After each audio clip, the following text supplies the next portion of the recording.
Ég 57 ára Já. og ég hef hafið tiltekt innra sem ytra. Vá, það löngu tímabært, Dóra. Já. Þú ert alveg í rusli, bara alveg eins og ég. Já. Í þessu podcasti ætlum við samt að byrja bara á bókaskápunum. Já, því að bókaskáparnir segja mikið mann, ekki satt? Jú. Bókaskápurinn spegill sálar þinnar. Okay.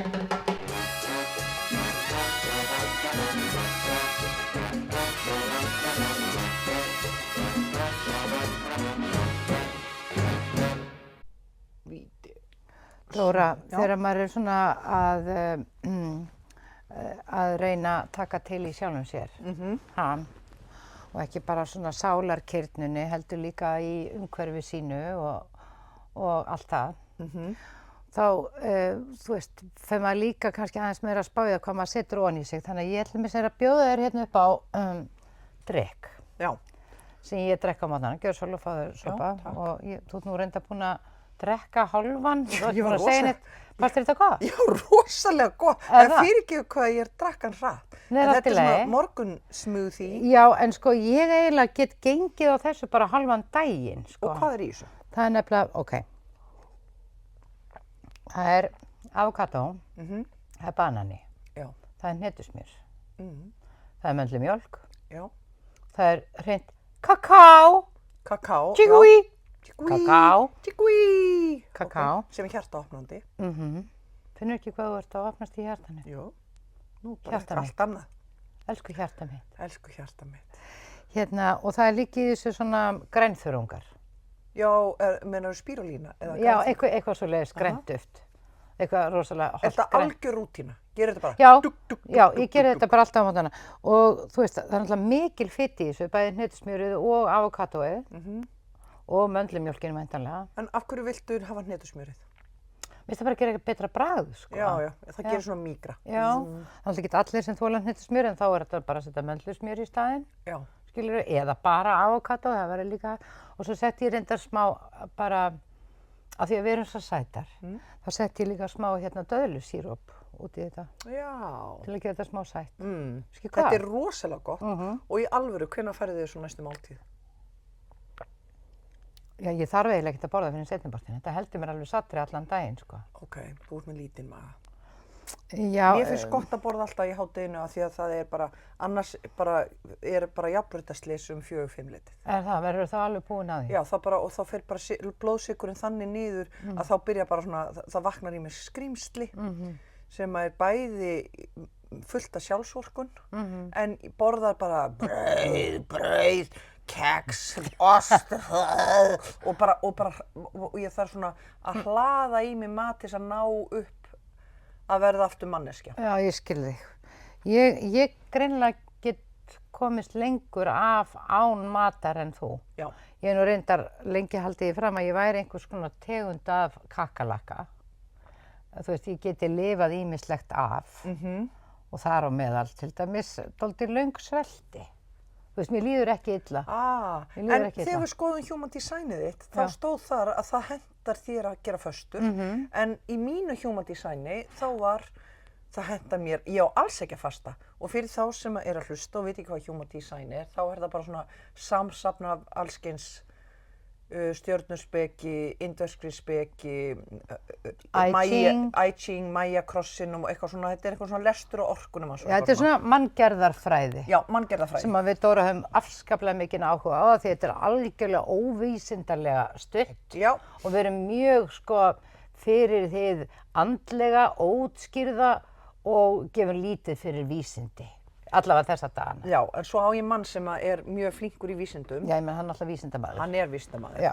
Og mér finnst rosa gott að tala allt þetta óvísindarlega, en geta svo vitnað í mannin minn eins og hann sé sannleikurinn. Já, af því hann er vísindamaður. Þú ert náttúrulega með autoritet hérna heima. Já. En sko maðurinn minn, hann er náttúrulega vísindamaður. Já, vísindamaðurinn segir náttúrulega. Einmitt, nákvæmlega. Já, ég segi þó að vísindamaðurinn sé kannski. Einmitt. En ég held að þetta sé reyndar svolítið að breytast í heiminum, sko. Ég held að vísindin sé einhvern veginn að bræðast saman við hið andlega. Það náttúrulega algjörlega þannig, því að þetta ekki langur tími í lífsboga mannkins, þar sem að vísindin ráða svona miklu. Nei, og ég meina, núna til dæmis eru vísindin langt frá því að vera eitthvað óskeikul vegna þess að við vitum það er raunverulega hægt að, ef þú átt nógan peninga, þá getur þú bara keyptir vísindagrein sem sýnir fram á bara það sem að þér dettur í hug. Skilur við? En það sem ég var að hugsa... Þú getur til dæmis pantað, ef þú ættir ógeðslega mikinn pening, bara lærða vísindagrein það að þú sért besta leikkona í heimi. Já, ég geti gert það. Já, og að það væri bara ekkert viti að nota aðra leikkonur en þig. Já, ég geti Þú gæti gert það? Já, ég geti gert það. Já, ég meina, svona allir lyfjaiðnaðurinn og allt þetta, skilur við. Já, en ég var að hugsa þetta með, þetta bara einhver 100-200 ár þar sem vísindin eru svona rosa ráðandi, og það alveg ágætis jafnvægi á móti sko öllum hinum árunum þar sem að var bara sjaman gaman, þú veist, bara... Að trúa bara svona á stokk og steina og... Já, þú veist, það allt í lagi að taka svona smá tíma í að vera rosalega nákvæm. Og já, svona skilvirk og methodical og já. En svo bara erum við komin á þann stað núna að sem mjög mikil áskorun, að vera með bæði og láta það renna saman. Já, hið andlega og hið vísindalega mætist. Já. Heyrðu, ég sko... Heyrðu, næsta bók. Já. Ert þú með bók? Ég er með bók, sko. Já, ég ætla að gera hérna stef áður þú kynni bókina. Bara endilega. Af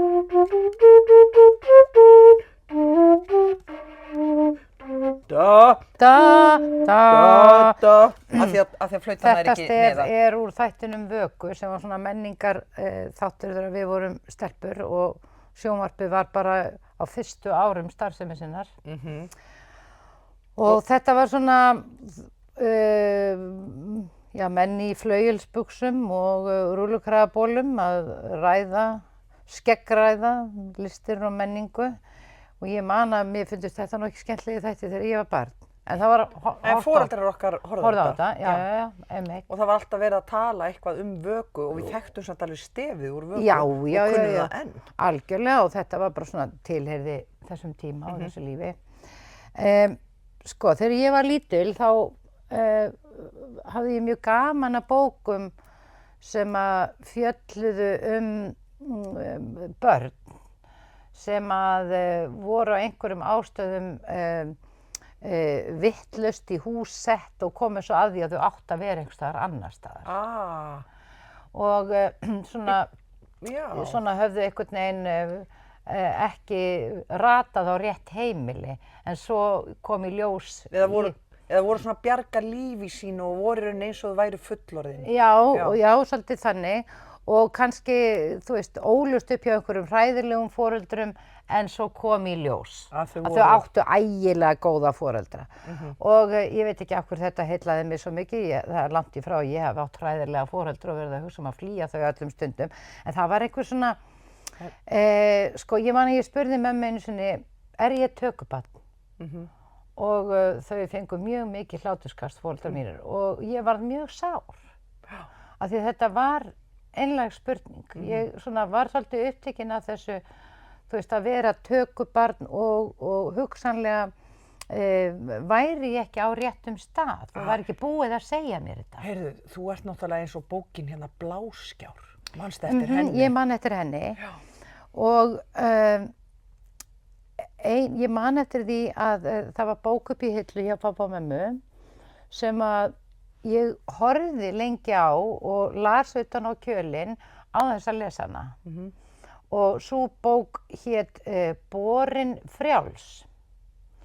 Og ég opnaði hana bara svona í flýti sem krakki og ég sá að hún fjallaði ég sá sko að það var eitthvað ljón og þá hugsaði ég með mér að þetta hlyti að vera saga barn sem ælist upp hjá ljónum. Skilurðu? Já. Af því það var einhver svona ævintýramennska. Eins og Mowgli, alast upp hjá já, úlfum og eitthvað svona. og þú veist, og svo hins vegar, þegar ég var orðin aðeins eldri, þá tók ég bókina út úr bókaskápnum til þess að skoða hvað þetta væri nú, og hérna er hún, Borin frjáls. En þá er hún ekki barn sem elst upp hjá ljónum, heldur ljón sem alið upp af mönnum. Þannig að þú ert ljónið. Ég ljónið. Já. Og þetta hér í þessari bók segir af ljóninu Elsu, sem tekið í fóstur af hjónum í Kenía, í Afríku, og sem sagt fylgst með uppvexti ljónsins hjá þeim. Og þetta náttúrulega, sko, ég veit ekki alveg hvað mér fyndist þessa bók í dag og sko, ég var aðeins opnað hann í morgun og ég skil eiginlega ekki hvernig ég barðist í gegnum þetta, þannig að ég hef örugglega ekki verið nema svona bara, þú veist, 8-9 ára. Og þetta töluvert, sko, tyrfinn texti, en sko, ég man að mér fannst ekkert erfitt að lesa hana. Nei. En, þú veist, sko, og þarna svona dálítið framandi heimur, eins og þú sér, þarna svona fólk að knúsa ljónið Elsu og hún var svona hluti af heimilinu þeirra og ég man að því að náttúrulega pappa og mamma vildi alls ekki hafa dýr. Og ég velti því fyrir mér hvort að þau væru hugsanlega til umræðu það að vera með ljón. Já, en veltur því fyrir þér í alvöru? Ég velti því fyrir mér í alvörunni, sko, hvernig ég gæti selt hugmyndin það að við værum með ljón og við erum kannski fyrsta fjölskylda á Íslandi til að vera með ljón. Já. Þessi hjón sýndu náttúrulega mér fram á það í bókinni. Þetta hérna, hún hét Joy Edmundson, konan, hún var kona mannsins sem skrifaði þetta. Já. Og ég veit ekki, ég man ekki hvort þau voru trúboðar eða hvernig stendur á því að þessi hjón voru þarna í Kenía í Afríku, ég man það ekki. En mig dreymdi sem sagt það að pabbi minn og mamma og ég, við erum fyrsta fjölskyldan á Íslandi sem að myndi ala upp ljón. Og Vá hvað ég skil það, því að það náttúrulega mjög svona authentic. Já, og þú veist, og það náttúrulega, ég gerði mig grein fyrir því að þetta væri svona auðveldara meðan ljónið væri lítið, en gæti orðið dálítið flókið þegar það yrði stórt. Má ég sjá myndirnar? Já, þú mátt skoða myndirnar. Það eru myndir. Já, ég veit það. Það er mikið af myndum. Já, mjög mikið af myndum. Já, það er nú það sem hefur togað þig áfram líka, myndi ég. Og bæði Elsa leiði mér oft að hafa sig fyrir kodda. Elsa með villigöltin úti í ánni. Þannig að hún hefur eignast villigölt sem minn. Ekki hún að éta villigölt úti í ánni, annars væri ekki mynd af því. Nei, og þú veist, og ég gerði rosa, sko, ég tengdist mjög þessu ljónabarni, þessari Elsu. Og þú veist, þetta er einhvern veginn svona draumurinn það að eiga svona stórt dýr fyrir vin. Þetta er náttúrulega, það er einhver svona...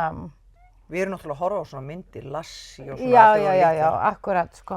Elsa lærir að slátra vísundi, þannig að hún er samt Það er til þess orðið próblem hérna í Reykjavík. Hvar hefði átt að finna vísund? Nákvæmlega. Það hefði...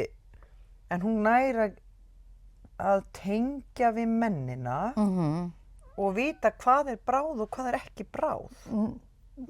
Nákvæmlega, og hún var bara svona, þú veist, einn af fjölskyldunni. Hún er að hjálpa, Elsa hjálpar Georg þegar hann er að fiska og ber heim fyrir hann aflann. Þannig að hún virðist vera að éta aflann líka, sko. Já, ég meina, Elsa er náttúrulega ljón þó hún sé fjölskylduvinur, sko. Já, Elsa sígur enn á mér þumalfingurinn þegar hún kemst í geðshræringu. Sjáðu. Já. En finnst þér þetta ekki samt eitthvað merkilegt við dýr, eða eins og hana sem er villidýr? Og ég veit ekkert um dýr. Nei. Þú veist, nema ég á ketti, eða ég á kött núna og þú á 3. Já. Það eru þeir sem eru að mjálma ef einhver heyrir mjálm. Þetta er ekki Dóra að mjálma, þetta eru kettirnir mínir. Og þó ég sé ljón í ljónsmerkinu, skilurðu, þannig að þú kannski var þessi bók sem ég var að lesa um þetta ljón fyrirbúið þess að ég myndi eignast vinkonu sem væri ljón. Já. Ég meina, getur það ekki verið? Jú, það getur alveg verið. Áttu ekki svolítið af vinum sem eru ljón? Ekki mjög marga. Nei, ekki mjög marga. Kannski ekki marga? Nei. Sko, þú ert sennilega það ljón sem er svona nánast mér. Já, sem tekið mest pláss í lífslaupið þínu. Já, algjörlega. Hér er mynd af henni, örmagna. Elsa er örmagna. En hvað er það? Af hverju elska börn dýr svona mikið, Dóra?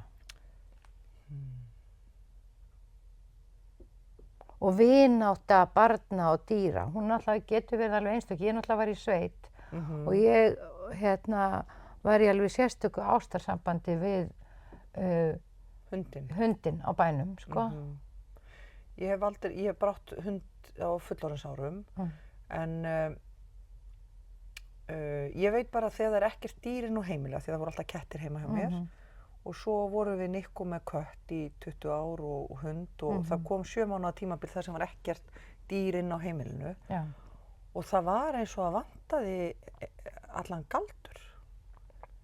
Já. Og ég hef aldrei skilið, þú veist, þegar fólk kvartar undan kattaskít og hundaskít eða þú veist, það sé svo mikið af hundum í hverfinu og allt svona.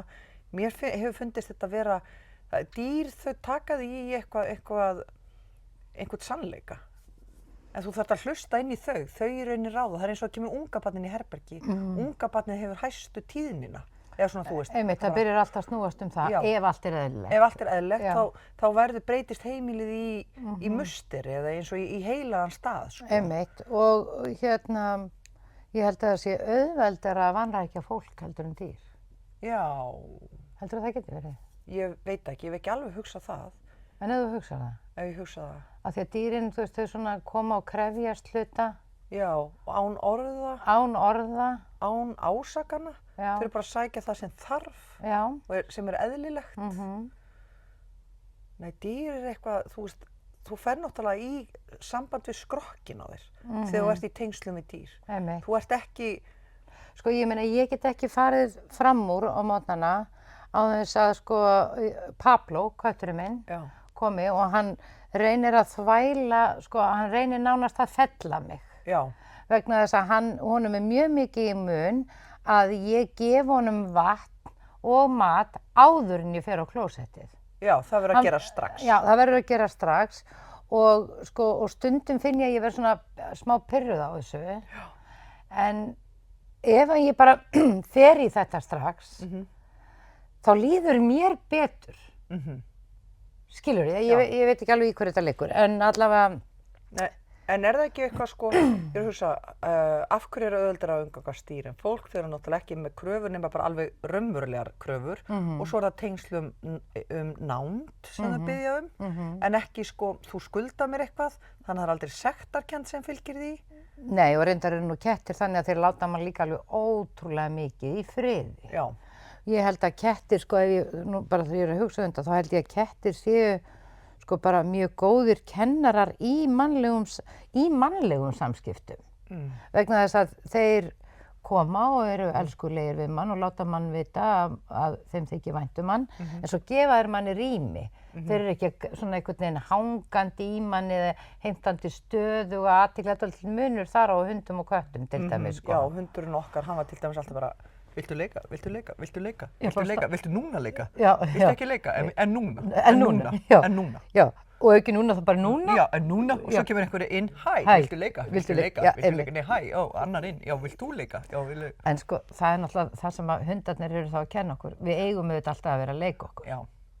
Skilur við? Það er alveg þannig. Og ég meina, lífið er leikur og ef við getum litið þannig á það, það er náttúrulega miklu skemmtilegra. Ég meina, hundafólk á bara mjög erfitt með að lifa hundlausu lífi, sko. Ég veit það. Þetta er svo mikil tengsl. En ég er að hugsa í alvöru, þannig ég klárið þessa hugsun þarna áðan með hvernig getur ljónið, Elsa, eða hvernig veit dýr að þú ert vinur þeirra og ekki bráð. Er önnur tíðni í mannesku heldur en í vísundunum sem hún veiðir eða fiskinum eða þú veist af hverju? Já, mér skilst það að sé sama tíðni í lífverum sem búa á jörðinu og það sé einhver tíðni sem er bara í hnettinum sem við búum á. Og við séum faktist á sömu tíðni, þar að segja við skiljum sömu tíðni. Já. En þú veist, við náttúrulega þekkjum alveg hryllingssögur af því að fólk sem hafa alið upp stór villidýr hafa svo þegar þau eru orðin fullorðin og móðguð og auðvitað er þetta óviðunandi aðstæður, ég meina þarna, þetta dýr náttúrulega elst upp í náttúru þó það sé hænt að fólki. Mannfólki, já. Já, en þú veist, fólk sem hefur verið að sko loka inni þú veist, hvað var að segja, apa eða stór dýr hafa náttúrulega lent í því að á einhverjum tímapunkti brjálast dýrin og hugsanlega bara éta eigendur sína. Já. Ég var ekkert að hugsa út í það.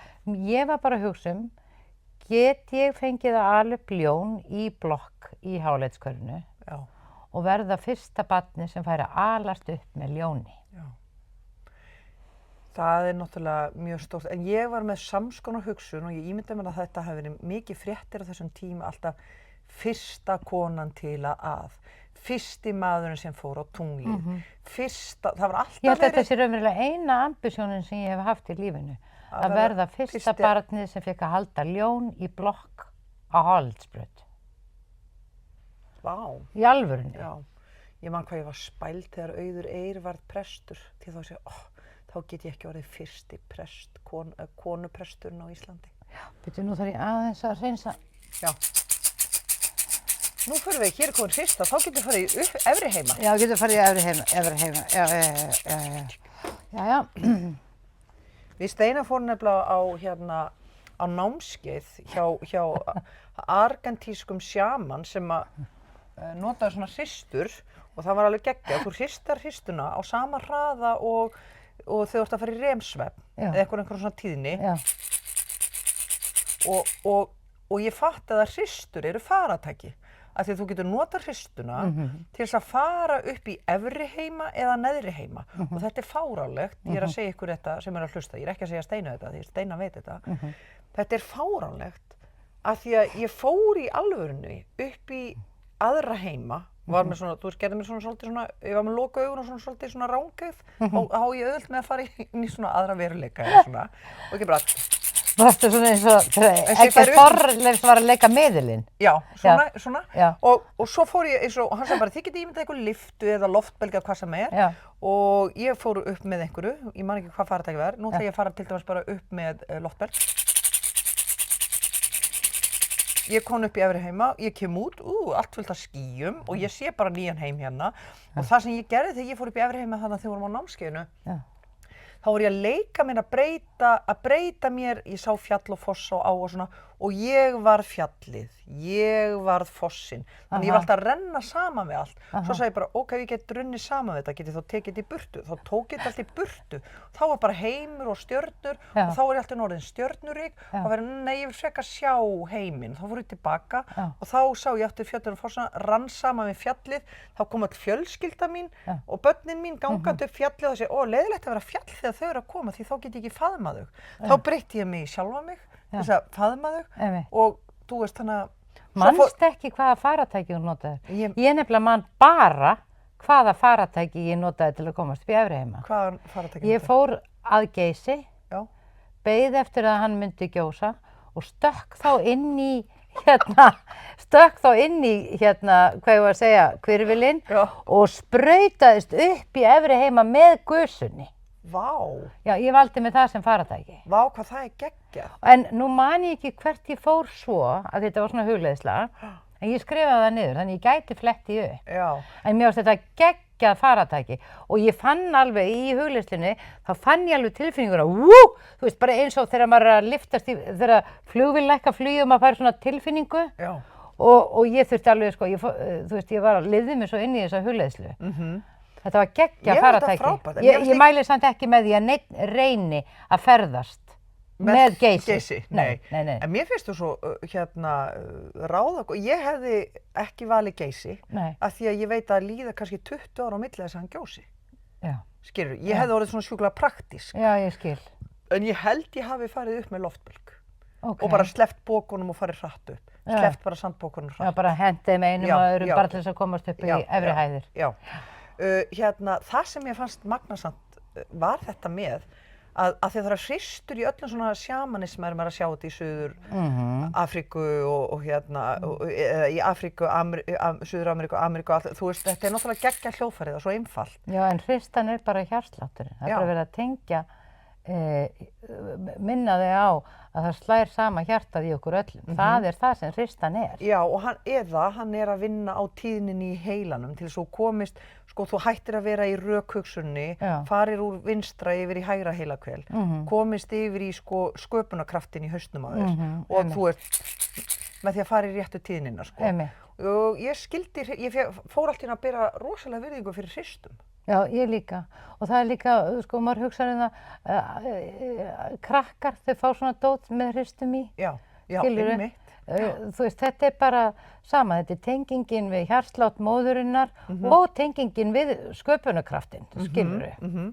Ég skildi, þetta var svona alveg nýtt fyrir mér.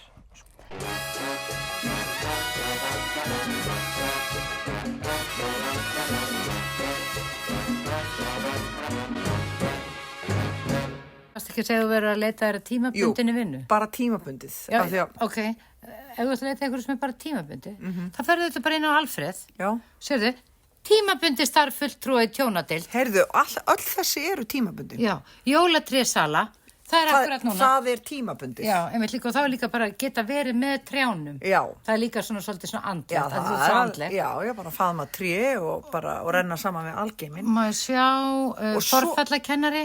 Já, það starfsmaður á skíðasvæðum. Þú ert svo góð að skíða. Heyrðu, þetta, og þá get ég verið fyrst í jólunum, svo fer ég á skíðasvæðin og faðma tré. Hérna eitthvað fyrir mig, þrif og umsjón, tækja. Ég meina, Alfreð er bara með þetta allt saman. Ertu að leita að einhverju tímabundnu eða til langtíma? Alfreð. En sko, nú með þessa bók, sko, þegar ég var að taka til og taka saman svona bækur sem ég vissi ekki alveg hvað þetta gera við, þá einhver svona fortíðarþrá fólgin í því að ég ekki búin að láta hana frá mér. Já, og bara fyrir ykkur sem hlusti, þá eru held ég svona 28 eða 40 pappakassar fullir af bókum undir stiga, eða í stigaganginum heima hjá Steinu. Ég veit að þetta vandamál og ég samt búin að losa mig við, sko, ég veit ekki, einhver 1000 bóka. Já. Af því að náttúrulega ég fékk náttúrulega bókasafn foreldra minna í arf og þar reyndist vera líka töluvert af bókum foreldra þeirra og jafnvel foreldra þeirra. Þannig að þetta var dálítið mikið. Var eitthvað bókum þarna sem voru bara hreinlega sem þú þurftir að fara með á þjóðminjasafnið eða sem voru bara, þú segir bara þessi bók? Já, ég meina það voru náttúrulega gersemar og dýrgripir sem að ég get ekki látið frá mér og bækur sem að ég á ekkert endilega eiga en sem að ég náttúrulega held í minni vörslu vegna þess að þetta eru bara bækur sem þurfa að fara til og eiga kannski bara enda á söfnum. Þannig að það voru alveg þannig bækur inn á milli og og gjafir gamalla skálda til forfeðra minna, áritaðar og svona og slíkum dýrgripum náttúrulega fleygir maður ekki. Nei, þannig að þú geymir þessar bækur. Ég geymi þær, já. En þú hefur opnað hverja einustu bók? Nei, ég opnaði hann ekki. Sko, sumt var bara þess eðlis að ég vissi að ég myndi aldrei gera neitt við þetta. Já. Og það kemur nú til að því að pabbi var náttúrulega bókmenntafræðingur og bækur voru hans ær og kýr.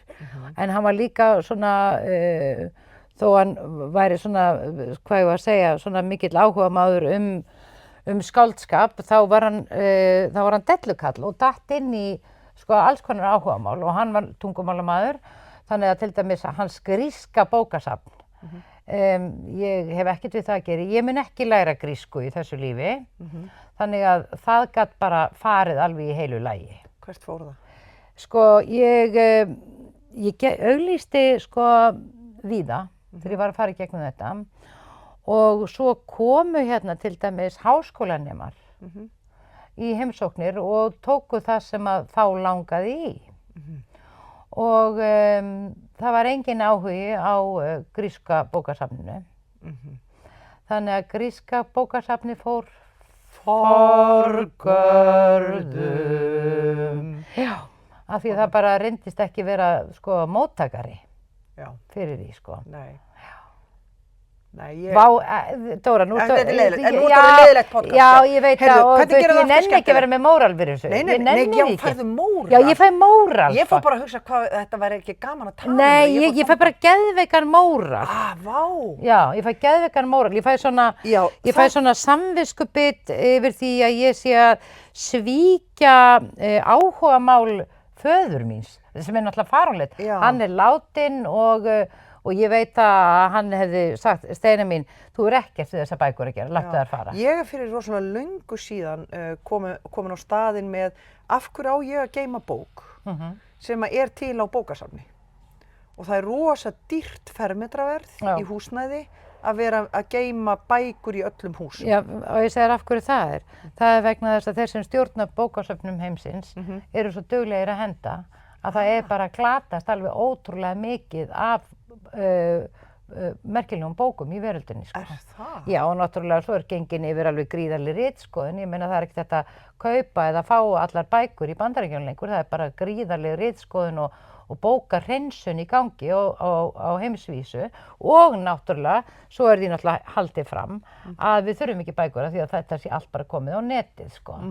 Þannig að það er held ég mikilvægt að geyma einhverjar bækur. Þannig að það er engin trygging að það séu til á bókasöfnum.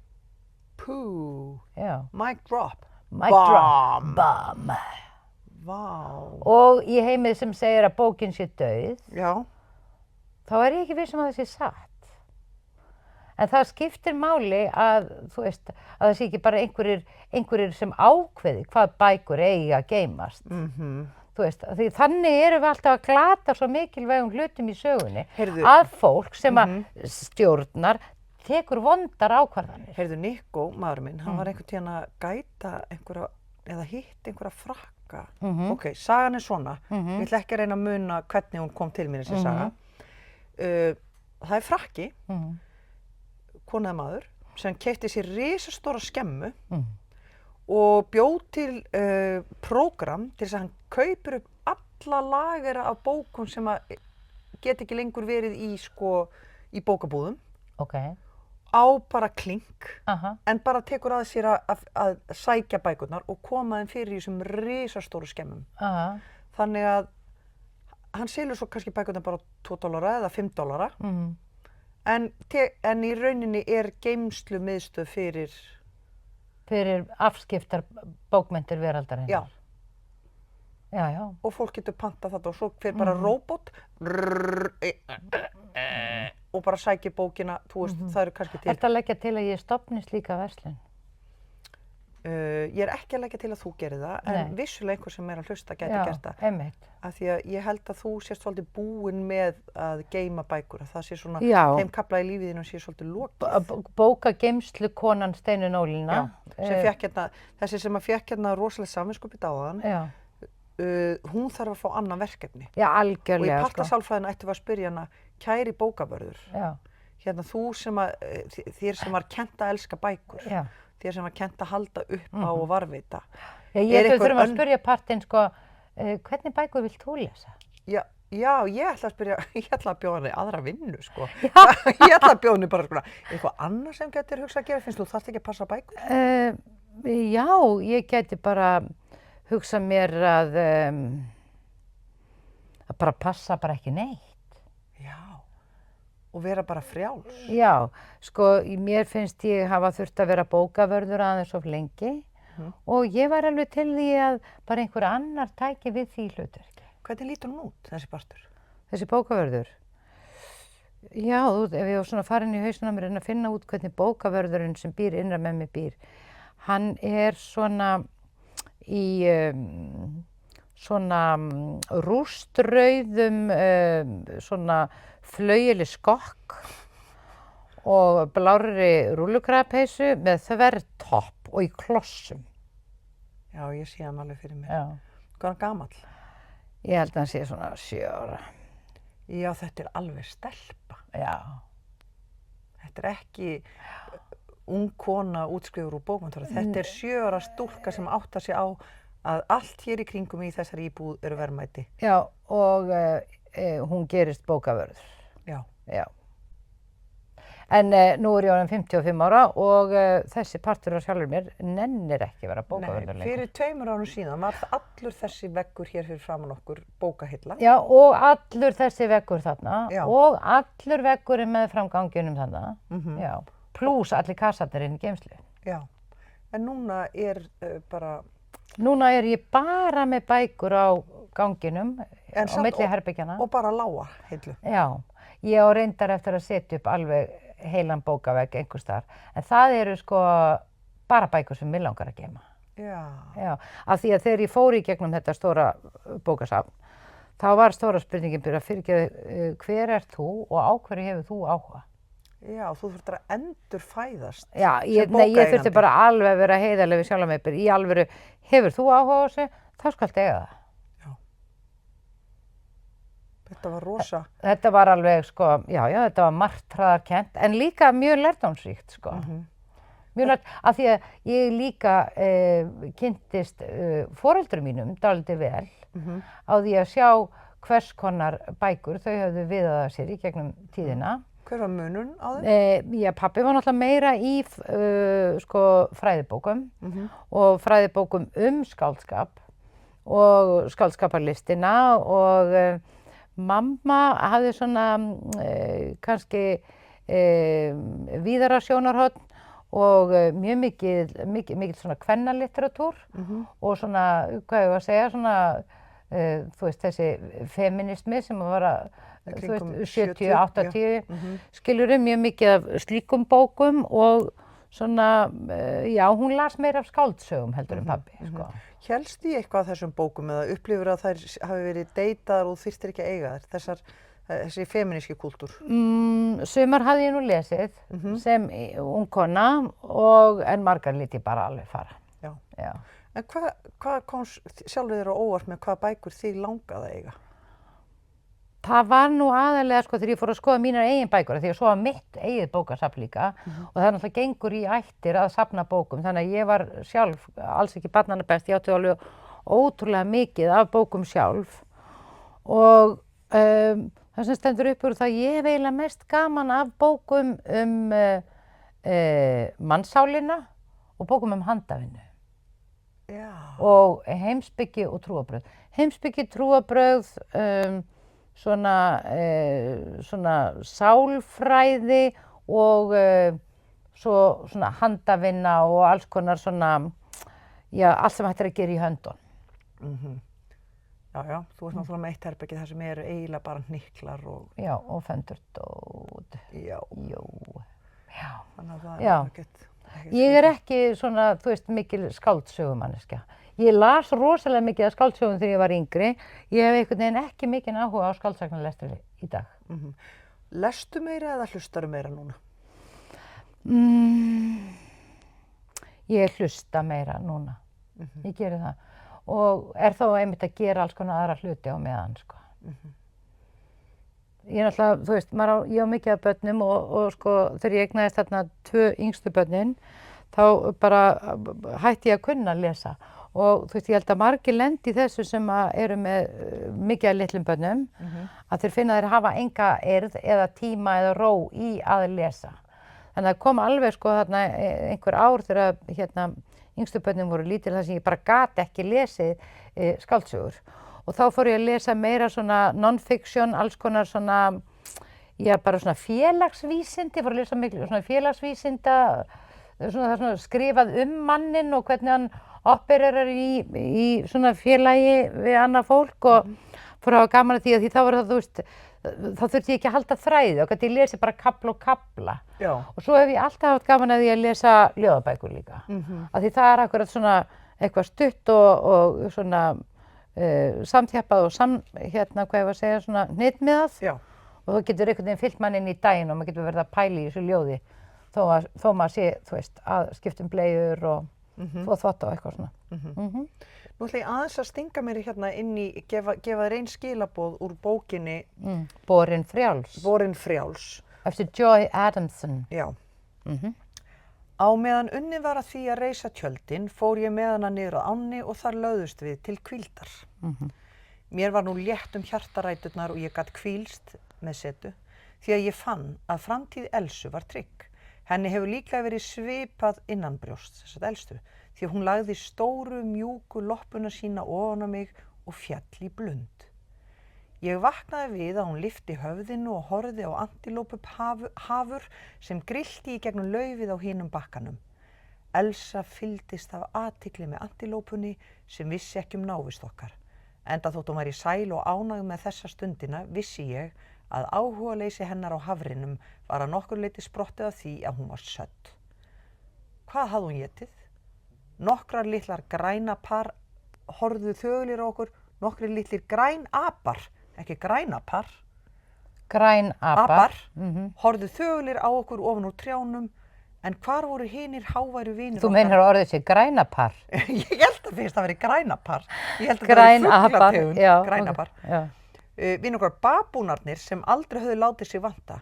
Grunn minn það hver verið hefði fyrsta bráð Elsu fékk í staðfestan þegar við fundum tjásur af babúnahári nærri vatnsbólinu okkar. Þar sem þeir höfðu oft strítt Elsu. Hugsaði þér, Dóra, ef ég hefði nú fengið að halda ljón þarna í blokkinu á Háaldsbrautinni og svo hefði ég svona legið í faðmlegum við ljónið á stofugólfinu og svona litið út undan mér og séð þá svona kannski afganga nágranna okkar. Já, einmitt, já, hvað það hefði verið sérkennilegt. Það hefði verið svona... Já, og ég þurfti að segja, mamma. Eða þú hefur ekki sagt mömmuðinni það. Já. Svona eins og þegar við hendum svefnpokunum út á svölunum. Guð minn almáttugur, já. Skilurðu? Oh my god, já. Þú veist að því ég er komin í sömu stofu og þegar ég 14 ára ældi ofan í svefnpokan og við tókum þá ákvörðun að best væri að henda svefnpokunum bara fram á svölunum. Láta bara vandamálið hverfa. Já, út í Austurver. Já, einmitt. Og þar var það morgun eftir út í Austurveri. Þú hefði látið þessa þegar þú séð þarna fingurna sem hún hafði ekki náð að klára á nágrannaðinum. Þú hefði bara... Látið þá falla fram á svölunum og vonaði að þeir myndu hverfa. Já, og þetta gerðist ekki. Og þetta bara gerðist ekki? Nei. Af því að þið var svo mikið í mun að fá að eiga ljón. Ljónið, ég veit það. Sko, ég held... eiga hana? Nei, ég ætla að láta þessa bók fara. Ég ætla að láta þessa bók fara. Þó hún geti örugglega kennt mörgum eitthvað samneyti manna og dýra. Ég meina, þú veist, það er náttúrulega, það eru flippaðir þættir í gangi á Netflix núna. Þarna Chimp Crazy. Konur í Bandaríkjunum sem að elska apa svo mikið, þú veist, að halda þeim heima hjá sér í búrum, þetta er alveg brjálað og þarna, hvað heit hann, Tiger þarna, gaurinn líka. Það er náttúrulega, þetta er náttúrulega einhver rosalega, sko, já, manneskjan er alltaf að drottna yfir dýrunum og auðvitað eigum við ekkert að vera að láta með þau eins og við eigum þau. Við þurfum bara að læra að búa með þeim, skilurðu? Ég meina, ég á ekkert kettina mína, þú sér hvernig þeir haga sér. Sko, þeir haga sér eins og þeir eigi mig. Sko, þegar ég skipti til dæmis á rúmunum minn í svefnherbyggi og þá koma þær allir og bíða eftir að ég sé búin að taka lakið af og setja utan sængurnar og setja utan kottana og þegar ég er búin að búa þá hoppa þær allir upp í rúm. Vegna þess að þeir eru alveg samfæra það að ég sé að búum fyrir þá. Það ekki fyndið? Jú, það er geggjað. Það er geggjað. Heyrðu, en ég held að við séum þarna góður í dag. Ég ætla að fara með þessa bók líka í þarna almenningsopna bókasafnið við Vesturbæjarlaugina.